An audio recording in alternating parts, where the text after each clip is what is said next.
মৰমৰ ছাত্ৰ ছাত্ৰীসকল, আজি আমি আগবাঢ়িছোঁ উচ্চতৰ মাধ্যমিক দ্বিতীয় বৰ্ষৰ ঐচ্ছিক অসমীয়া বিষয়ৰ বৰ্ষাবৰ্ণন পাঠটিৰ আলোচনাৰ বাবে। মহাপুৰুষ শ্ৰী শংকৰদেৱে ভাগৱতৰ প্ৰথম, দ্বিতীয়, দশম, একাদশ আৰু দ্বাদশ অধ্যায়ৰ পদ ভাঙনি কৰিছিল। বৰ্ষাবৰ্ণন পাঠটি এই দশমৰ পৰাই উদ্ধৃত। ইয়াত মহাপুৰুষজনাই গ্ৰীষ্ম ঋতুৰ পাছত সমাগত বৰ্ষা ঋতুৰ এটি বাস্তৱ আৰু মনোমোহা চিত্ৰ দাঙি ধৰিছে। লগতে ঋতু পৰিৱৰ্তনৰ এই ব্যাখ্যাৰ মাজেৰে ভক্তি ধৰ্মৰ কিছু তাত্ত্বিক কথাৰো বিশ্লেষণ আগবঢ়াইছে। এতিয়া আমি আগবাঢ়িছোঁ বৰ্ষাবৰ্ণন কাব্যাংশৰ আলোচনাৰ মাজলৈ। ইয়াত প্ৰথমে কৈছে, শুকমুনি পৰীক্ষিত ৰাজাত কহিল, কৰিলে ঋতু আহি বাৰিষা মিলিল। শুকমুনিয়ে পৰীক্ষিত ৰজাক ক'লে যে গ্ৰীষ্ম ঋতু গ'ল আৰু বৰ্ষা ঋতু আহি মিলিল। এতিয়া কথা হ'ল, এই শুকমুনিনো কোন আৰু পৰীক্ষিত ৰজানো কোন, বা শুকমুনিয়েনো পৰীক্ষিত ৰজাক কি কৈ আছিল?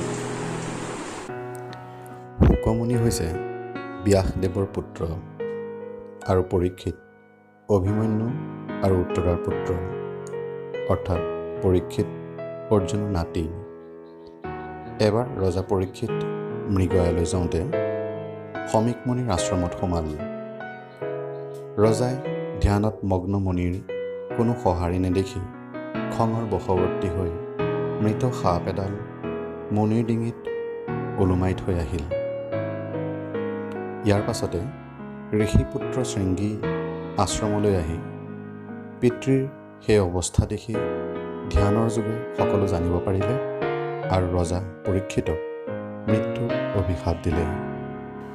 শাপগ্ৰস্ত পৰীক্ষিত ৰজাই বিষাদ মনেৰে পুত্ৰ জন্মেজয়ৰ হাতত ৰাজকাৰ্য সঁপি গংগাৰ পাৰত অৱস্থান কৰিলে। আৰু ইয়াতে আহি শুকমুনিয়ে মুক্তি লাভৰ অৰ্থে পৰীক্ষিতক ভাগৱত শ্ৰৱণৰ পৰামৰ্শ দিয়ে। এইদৰে শুকমুনিয়ে পৰীক্ষিত ৰজাক ভাগৱত বৰ্ণনা কৰাৰ বিষয়ে জানিব পাৰি।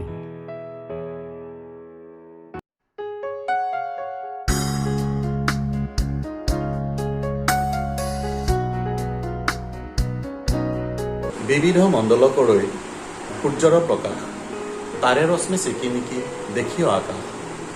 ইয়াত কৈছে, বিবিধ মণ্ডলে, মণ্ডল মানে ঘূৰণীয়া, সূৰ্যৰ ৰশ্মি ঘূৰণীয়াকৈ প্ৰকাশিত হৈছে আৰু তাৰ পোহৰত আকাশ চিকমিকাই উঠিছে। বহে খৰ্ব বায়ু নুকু নয় মাত বোল, গগনক ঢাকি মহা মেঘৰ আন্দোল। ইয়াত কৈছে, বহে খৰ্ব বায়ু, খৰ্ব মানে খৰকৈ, তীক্ষ্ণ, অতি খৰকৈ বায়ু বলিছে আৰু মাতবোৰ শুনা পোৱা নাই। গগন, আকাশক ঢাকি মেঘে আন্দোলাই তুলিছে। ঘনে ঘনে দেই আতি বিজুলী চমক, লাগৈ তিৰি মিৰি আহি চকুত ঝমক। ইয়াত কি কৈছে যে বিজুলীৰ চমক ঘনে ঘনে দিছে আৰু চকুত, তাৰ পোহৰত চকুত চমক লাগিছে।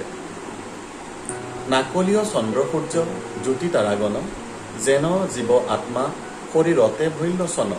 ইয়াত কি কৈছে, নাকলীয় চন্দ্ৰ সূৰ্য, নাকলীয় মানে নোলায়, নাকলীয় চন্দ্ৰ সূৰ্য জ্যোতি তাৰাগণ, যেন জীৱ আত্মা শৰীৰতে ভৈল্য চন।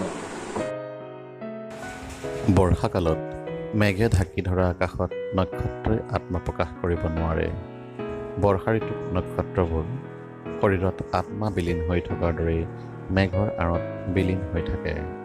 আঠ মাহ নীলে ৰশ্মি পৃথিৱীৰ সত্ত, দুনাই সূৰ্যে এৰিদেন্ত বাৰিষা কালত।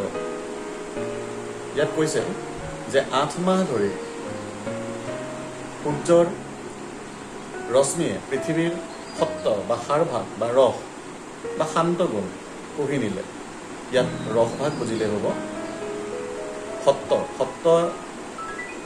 সত্ত ৰজতম এই 3 গুণ, সত্ত গুণে নম্ৰ শান্ত গুণ বুজায়, কিন্তু আমি ইয়াত পৃথিৱীৰ সাৰভাগ বা ৰসভাগ বুলি বুজিলে হ'ব।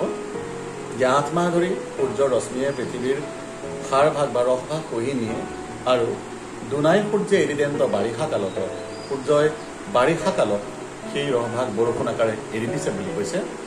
বিদ্যুৎ সঞ্চাৰে চন্দ্ৰ বাতাসে চঞ্চল, নিৰন্তৰে মেঘগণে বৰশীল জল। ইয়াত কৈছে বিদ্যুৎ সঞ্চাৰে বতাহ বলিছে, চন্দ্ৰ মানে খঙাল বতাহ বলিছে বিদ্যুৎ সঞ্চাৰে, নিৰন্তৰে মেঘগণে বৰশীল জল। এইটো বাৰিষা ঋতুৰ এটি অতি পৰিচিত চিত্ৰ যে মেঘে নিৰন্তৰ জল বৰষিছে আৰু বতাহ অতি খঙেৰে কোবাল বতাহ বলিছে।